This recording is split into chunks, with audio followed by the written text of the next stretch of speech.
What's up, Atlas Horde? Welcome back. So today we're here at ICCCon in Nashville, Tennessee. We're on the ICC podcast stage. I got some special guests with me. To my right, this is Ashley from ECPCTV. You can follow her on TikTok at Ash the Cleric.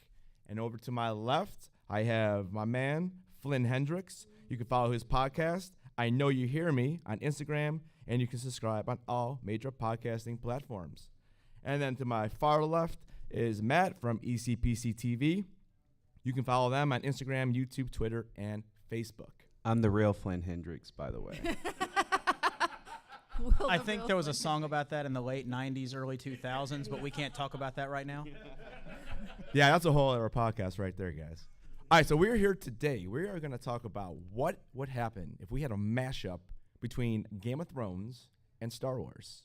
So here's the question. Now, somebody from the audience did say it would be pretty cool to see an Ewok on a dragon. So I like that. That's a good starting spot. So what do you guys say? What do you think? Man, I think an Ewok in Game of Thrones would die within 5 minutes of this show just because Game of Thrones is unforgiving and Star Wars, it could allow little cute teddy bears. This is true, but let's maybe raise it up a little bit. How about a Wookiee riding a dragon? There you go. I like that. I can dig that. I see Chewie or Chrysanthemum riding a dragon. I think that'd be pretty badass. Yeah. I feel like the Wookiees would get along with Hodor like real good. Like I feel like they would just understand one another and just click, like have a growl, have a Hodor, and then they'd just be like, Yeah. and that would be. I will say that a Rancor would fit perfectly in Game of Thrones. Rancor versus was it not Nom Nom or something? Mm-hmm. What's the one giant? I think it's Nom Nom or something. Yeah. That'd be a nice little battle. Now I know me and Flynn were talking off camera yesterday about the Night King versus Darth Maul. Oh, you have to. It's Yeah. like long lost brothers meeting to establish who the cooler brother is at that point. Who's the most iconic John Wayne or Clint Eastwood of that family? You know, you have to do that. That makes sense too, because they both have the horns. Both have the horns, right? And and he's blue, so or like blue white. So you have Savage Opress, the yellow one. You have Darth Maul, the black and red one, and then you have the long lost brother who was left out in the cold. Who's the blue one? So now we're talking about like a three-way ladder match or something. Oh yeah. Yes, I love it. But hang on. Would Darth Maul walk away with both of his legs after that fight was done? That's the real question. Wait a minute. What legs? What legs does he have? The ones that Mother Talzin Tis a gave. flesh wound. Tis merely a flesh wound. I can see the head of the Lannister family, who's the dad. I forget his first name. Tywin. Tywin and Count Dooku just like Oh. eyebrowing it off. You know what I mean? Like just like they look really similar and similar So ruling Tywin structure. and Like, yeah, or they might even like just join forces. That would be it'd be one of that'd be strong right there. I have one here, and just because both of these characters were played by the same person, we've all seen that meme on the internet of Brienne of Tarth where it looks like someone may have crop dusted her and they're waiting for her to smell it. How would Captain Phasma accept that in the ranks of the First Order stormtroopers? Would she allow that? Would she even smell it through the helmet? How would that go? I mean, first you gotta have a little more screen time to probably answer that question, and so That's true. And I just realized, too, I may have broken a rule here about talking about gas and fuel in Star Wars on stage, so I apologize. no, that's just that one. He's that's one thing we try not to do here at ICCC. So, so you bring up Brienne of Tarth and Captain Phasma, same actress. But do you think one would have more of an advantage over the other in a fight? I personally think it would be Captain Phasma, just because of the upbringing she had and kind of fighting for survival and basically clawing her way up to the top, backstabbing whoever she had to get to where she was now and get off the planet she was born on. I think that she's a survivalist, and I think that would probably work in her favor. And see, I would and respectfully disagree. Yeah, I was gonna. Same here. I was be gonna the odd man disagree out. because, like, every area Captain Phasma is getting her butt kicked. And Brienne of Tarth obviously has survived so many battles. I would have to go with Brienne of Tarth winning that She fight. is a beast in the best way possible. Yeah. I love can't that's one of disagree. my favorite characters, both in book and on screen. I think, they nailed it with Yeah. her. Yeah, Gwendolyn Christie did a great job in that role. That's Oh for my sure. goodness, Yeah. so wonderfully balanced in her acting there. Yeah, I think. I'm in the minority here, so I accept defeat on that. Well, someone's got to be wrong. Why's it gotta be me? All right, so when thinking about the prequels, so now we're gonna get a little nuts here. So we have Anakin and Padme, right? So if Padme wasn't there, and we had Sansa, and we had Daenerys, and some of the female characters. So who is Anakin hooking up with? Oh gosh. Oh my gosh. I'm uncomfortable just with don't say boring Anya. questioning. Let me ask this: if it was Daenerys, would Luke and Leia still kiss in Episode 5? Would that still be a thing? And they probably would have done more than that. Yeah, because they. would've been- Okay. Yeah. So Crazy. maybe. Not Daenerys. So maybe we need. Yeah. Yeah. No, So- no Daenerys. So we'll go Sansa, I guess, on that one. I would say Sansa just because of the royalty factor. She's just Yep. like Padme. It just has the politics and the royalty and the, she can hold her own. She's been through a lot and she's still held that maturities. And I think relating to Padme, like she would be the closest one. Yeah, in my I opinion. agree. And it does kind of keep the high stakes of that extra forbidden love where slave boy that becomes the hero of the galaxy is still forbidden to love this woman that was born into royalty as well. Oh, but what if was it Marjorie or who? Queen Marjorie, yeah.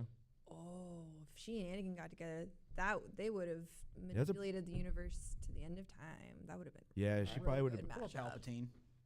Yeah. I loved her. She was. All right, so here's what we're gonna do. I'm gonna throw out some duels. All right. And you tell me who's gonna win and why. Okay. All right, ready? So duel number 1. We have Jaime Lannister versus Grievous. Okay, I would say Grievous only because he has more arms. And but no, seriously, like Jaime Lannister, like he has a lot of conviction in his, like he is a great fighter. But I don't know, man. That's actually a really good one. But Grievous, he's had a little bit of training from Sith, and he has more weapons, and he's more battle ready. I would have to go to Grievous on that one. All right. I agree. I Yeah. agree too, and I think the mechanical enhancements and the warped, twisted, insane mind would help him in that situation. All right. Well, there you go on that one. Yeah. All right, here we go. Ready? Braun versus Obi-Wan. And Braun is a swordsman. What do you guys think? No. It's a tough one. I'll just reference the Count Dooku Obi-Wan confrontations and how Obi-Wan came up on the short end there. He held his own for a little bit, but I think he would get worn down, and eventually the more skilled swordsman would maintain his composure, keep his cool, and ultimately have the victory. You know what? Braun's not above cheap tricks. Yep. Ooh, good point. Yeah. He really has no honor. Yep.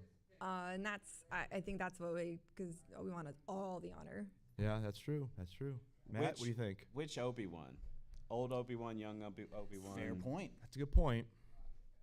Well, I guess we'll go with young Obi-Wan just because we saw him in battle a little bit more. Okay, well then I'd have to definitely go with young Obi-Wan. Young Obi-Wan? Because that's, at the height of his battle experience and the stuff that he's been through, and he defeated Anakin, which was because Anakin defeated Count Dooku very easily. So we know that his power was up, but we know when they fought, he was more in an emotional state with Padme.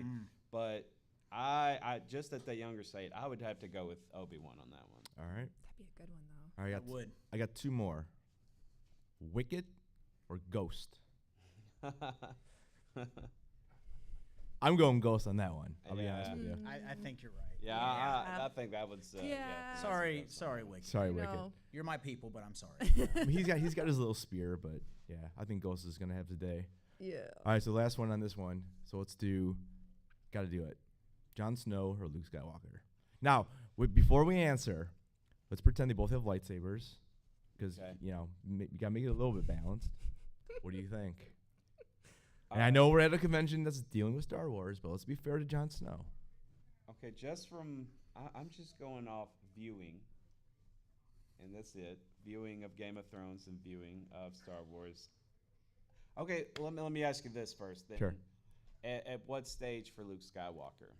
Because Let- that's got to come into play. Because Luke, at certain points of his life, was either immature, not as experienced, or he is like in the Mandalorian show where he is on another level. So Let's go with both on the top of their game. So Luke, Return of the Jedi / Mando, and then Jon Snow, the last season when he's a man. I all right. I will say Jon Snow only because Jon Snow at the top of his game at the end of the series, he would have died for anything. Yeah. And I just think about him with Battle of the Bastards. I mean, he just all those Well, he was raised to survive. I mean, his worth was when, survive if you can, but we're not going to do anything to help you because you're illegitimate. So, I mean, Yeah. Right. Yeah, he's been scrappy. He's scrappy. Matt, what do you think? Or I'm sorry, Flynn, what do you think? no, you got it right. I'm Flynn. I'm flat. I'm the combination of Flynn. But I'm going to go with Luke just because if you can defeat an entire army of Dark Troopers, if you can convert your father back to the light side, survive Force lightning that killed other people, and maintain your composure and stick to your guns during all that, you can maintain through that battle. Don't get me wrong, it'll be a hard-fought, probably bloody battle, Yeah. but I think at the end, the Force would probably come into play, and that would work in Luke's favor. All right. See, and I kind of disagree because at the height of Luke Skywalker's game, he was into the Order. Like, it was almost like he was trying to regain the Order. So with Luke, there was rules. And with those rules, there was limitation. And it's when his second order failed, then when everything went out the window and it didn't matter anymore. And with Jon Snow, point. there is it was, I have to defeat this person. I will give my entire life and limb to defeat this person, because he has shown that from beginning to end, because he has been one of the most discredited characters until the end, where he had to earn, like going to the Black Gate and going through everything, or the being with the wildlings. It was the wildlings, right? Correct. Yeah, being with the wildlings and then earning his place at the very end. Like, I just think his rules and limitations versus I need to get this done, I think Jon Snow would take it. So I have a question. Yep. Let's say we're in the Game of Thrones universe, and all of a sudden the Force becomes a thing. Who do you think would who would have the highest midichlorian count? Oh my God. Who would have? Sorry, we're Yeah, she did that on purpose. that wasn't on the list. We talked about love and fuel. This is. Well, listen. This is how we started our morning. Love and Fuel sounds like the Cantina band's next to right? That is true. New band name, I call it. Okay. It's the highest. So let's just say, the Force became a thing in that universe. Who would definitely have Force powers? I Be a think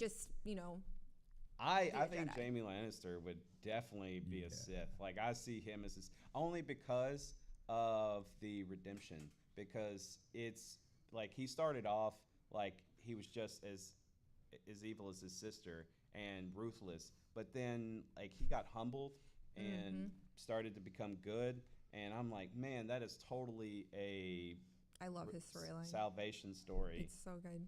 Yeah, I think definitely on Arya. I mean, the whole mission with her going to the Black and White House and all that kind of stuff. I think definitely Arya would be up there in her midichlorian count. Brienne, I think. Brienne too, probably. For sure. Yeah, Yep. definitely. And I'm just going to say Hodor, because I think the Force would have predetermined his destiny at that point. Oh, wouldn't that have been interesting though? That they'd be like, his midichlorian count is very high. Hold the door. Not very. Hold the door. So that'd be like interesting. Yeah, He's the kind of Chewbacca of that world. All right. Well, before we wrap things up, I just want to thank you guys so much. This weekend has been amazing. I have some shirts and some pins for my channels that I'm gonna give you guys. Oh, thank you. So some free swag. So Ashley, that's for you. And I really do appreciate it. And there's yours, Flynn. Thank you. And Oh, I'm Matt. Flynn now. Yes, I got it right there. Thanks, There you brother. go, I appreciate it. I've only been sitting next to you, for 3 straight days. Oh, of course, of So, course. Yeah. We've Why would I spent- get it right when we're live? We've spent So. a lot of time together. We have this been, yes, weekend. we have. All right, thank you so much for tuning in. You guys want to do any plugs before we get out of here? I'll just say, go to Linktree/TheFlynnHendrix. Find all my podcasts, Tales from the Haunt, I Know You Hear Me. Get connected with my voice acting endeavors, my wrestling endeavors, all social medias. It's all on the Linktree. Linktree/TheFlynnHendrix. Yeah, and as the real Flynn Hendricks, I'll be defending my title at the Kentucky Fair thing. What is it, brother? You take the bumps, I take the payoffs. Ashley, go ahead. Follow us on ECPCTV. You can find us on YouTube. All of the interviews that have happened this weekend will be posted there. They're already there right now, and so you can go. There's been some really great ones this weekend. Also, if you like really mediocre content from a semi-blonde person, follow Ash the Cleric on TikTok. All right. She also doubles as a Katie Sackhoff stand-in. That is Yeah, true. that's my future career. That is a future career, yes. All right, thanks a lot for tuning in. And guess what, guys? I'm going to say it again. Don't forget to keep those heads on. Take care.